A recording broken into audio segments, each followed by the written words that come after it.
Hi, and welcome along to the Don Robbie channel. Back in the building, we have Fabrizio Romano. Fabrizio, thank you very much for coming on today. You notice I've got my Arsenal shirt on today, right? That's because I'm kind of gearing up and getting myself ready for the incoming signings. Now, Aaron Ramsdale from Sheffield United. Definitely happening or not? Yes, it's happening, and was not an easy deal because last week they had no agreement with Sheffield United, so it was a complicated one. Arsenal were also considering other options like Barcelona goalkeeper Neto and Andre Onana some weeks ago. And then they decided to move on Ramsdale back, reaching an agreement with Sheffield United, with the player pushing and really pushing to join Arsenal. He wanted to go on with this opportunity, the biggest opportunity of his life. So that's why he was pushing a lot with the club, with the manager. And now everything is completed. They have an agreement in place, also on personal terms. So it's just a matter of time, and Ramsdale will be the new goalkeeper of Arsenal. Okay. There's another rumor that's been coming out of Arsenal this week, and it's all been about the strikers. Now, Pierre-Emerick Aubameyang being linked with a move away, which seems like a strange one when you consider, it was just recently that he signed a new deal just a year ago. But is there anything in that? Aubameyang? I'm told that it's not true. I'm told that it's not true, that there is nothing going on for Aubameyang. To be honest with you, last week I was checking, and during the weekend also, with Inter, because they're looking for a striker and they always appreciated Aubameyang, so it was making some sense in this case. But from Inter, they told me that it's impossible because of his salary. Around 10 million euro net per season is too much for Inter, so at the moment they are not going on him. And about Barcelona links with the swap deal with Coutinho, or also without Coutinho, it's a no, because from Barcelona they say they are not considering Aubameyang as an option for their team. So I see him staying at Arsenal. As you said, he signed a new deal 1 year ago, so at the moment he is happy with the club, with the team, and I don't see Aubameyang leaving Arsenal as of now. With Barcelona there is nothing, and with Inter there is nothing. What about Lacazette? It's a bit different situation. In this case, he was one of the potential names for Roma in case they was not going to sign Tammy Abraham, but he was the main option. Let's see now what happens, because Arsenal are not selling him for so low fee, so that's why it's not easy. We have to keep an eye on the situation till the end of the market, because if they receive a good bid, it could be one of the players to leave Arsenal. But as of now, it's not imminent, I'm told. So let's see if we receive some right proposal. Now, the big one, we all know what the big one is Harry Kane, right? Where is he going to end up? We know, especially after that game last week where Manchester City lost to Tottenham, it was obvious for everyone to see that they need a striker. But it's still the money, isn't it? The money, Tottenham are holding out for big money. It's big money anyway. Yes. But City don't want to go ridiculous. Where is Harry Kane going to end up? Again, he didn't play in the Conference League game. He's not figured in that. Where is he going to be? Yes, the situation is still really complicated, because he wants to play Champions League football with Manchester City, but he decided to be respectful with the club. He's training with the club since last Friday, and he's going to continue training also in the coming days. Also, if the situation is not going to be resolved in some hours, in some days, he will continue working for Tottenham. So this is important to clarify. But as of now, there is still no agreement between Manchester City and Tottenham. And I'm told again from Manchester City sources that they are not giving up on Harry Kane. They want to continue. They want to push again also in the next few days, during the weekend, next week. They want to try again for Harry Kane. So they want him. They really want him. They have a new bid and preparing a new bid around 150 million euro. But from Tottenham, they say that they have no intention to sell the player for this kind of money. So that's why the situation is still blocked, with Tottenham saying no and with Manchester City pushing.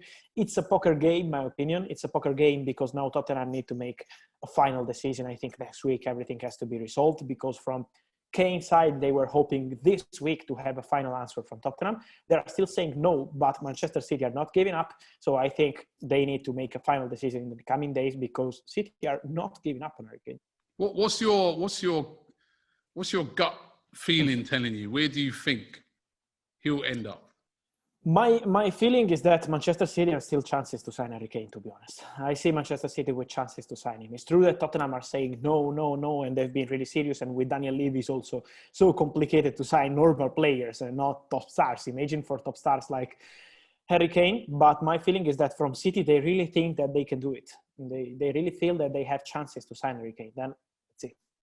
I saw a rumor linking also Robert Lewandowski with him. You know, he was saying that he would fancy a new challenge, and you know, he'd like possibly a move away from Bayern Munich. What about him maybe as an alternative for Man City? No, it's true that this summer something happened on the situation of Robert Lewandowski in general, because also Chelsea were considering a move, were offered the move for Robert Lewandowski, but wanted to go first on Holland and then on Romelu Lukaku.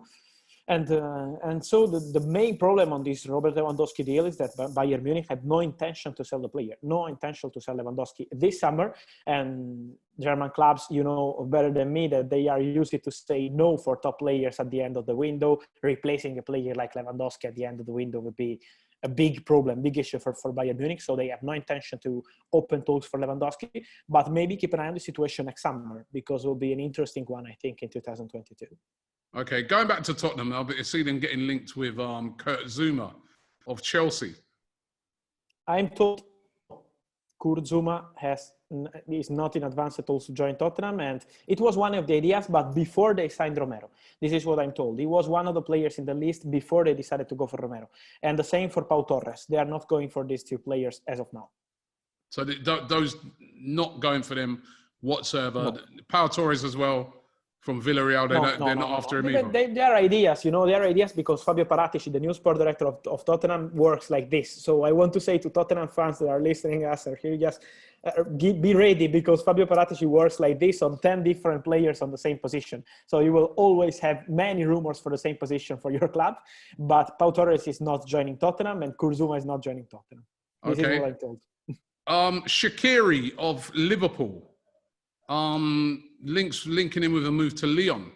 Yes, it's still a possibility. It's still a possibility. They had the bid, refused it. It was last week around 6 million euro. Liverpool want more than this, around 8-9 million euro. But the feeling around Lyon is that now they're focusing on Emerson Palmieri deal with Chelsea. Once they will complete everything, I think in the coming hours, everything will be signed. Immediately after, they will try again for Shaqiri. They have an agreement on personal terms with the player. Shaqiri is prepared to join Lyon. Now it's time to find an agreement with Liverpool. And let's see what happens, because it's an interesting situation to understand if Liverpool will sign a new player in attacking position or not. Because as Jurgen Klopp said, to sign new players, Liverpool need to sell some players, or they face the risk of going on with the same team they have right now. And talking about that, still on Liverpool, Origi as well. I couldn't believe it the other day when I was reading. He's still only 26, isn't he? Yeah, he's still a young player. But surely he wants to play first team football, and he's getting linked with moves away as well. Yes, he had some opportunity from Bundesliga clubs considering him as an option. But as of now, I'm told that he's not advanced yet. We have to keep an eye on the Shaqiri situation, because I think the priority now for Liverpool is to resolve Shaqiri situation with Lyon, to understand if Lyon will pay what they want. If not, maybe Origi will have some chance to leave the club immediately after. If Shaqiri leaves, I don't know if also Origi will be leaving Liverpool, because at the moment it's not imminent or advanced, but it could be a possibility in case Liverpool decide to go for another player. And if they will, I expect something like they did last year for Diogo Jota. It was a surprising transfer out of nowhere, completed in 2 days. So they need to do something like this if they sell at least one player, Shaqiri or Origi. What about maybe HOUSSEM? Because there's been talk, going back to Lyon, there's been talk that they're very unhappy with him at the moment, and they're almost like transfer listing him. They're willing to sell him. Arsenal have also been interested in him. We know, I don't know now, that they're getting Odegaard, although there's some reports saying that they'd still go and get him as well. Where is Aouar? Where do you think he might end up? I think it's a complicated situation on agent side, because as they said from France, it's true that there is some situation to keep an eye on agent side. And that's why I will keep an eye on Aouar till the last day of the window, because now still some rumors we have with Tottenham, with Arsenal, and these two clubs are really interested in Aouar. Fabio Paratici wanted him 1 year ago when he was at Juventus. He had to make a decision between Aouar and Chiesa, and they decided to go for Federico Chiesa. But Aouar has always been a player appreciated by Fabio Paratici, and so now I'm sure that he will be one of the players he's considering for Spurs. Arsenal also, as you know so well, last year they wanted him, and they're still keeping an eye on his situation. But it's now important for Arsenal to sell some players because, okay, there is some new signing, but it's now time to resolve the situation with Willian, with Lucas Torreira, many players to sell, Hector Bellerin.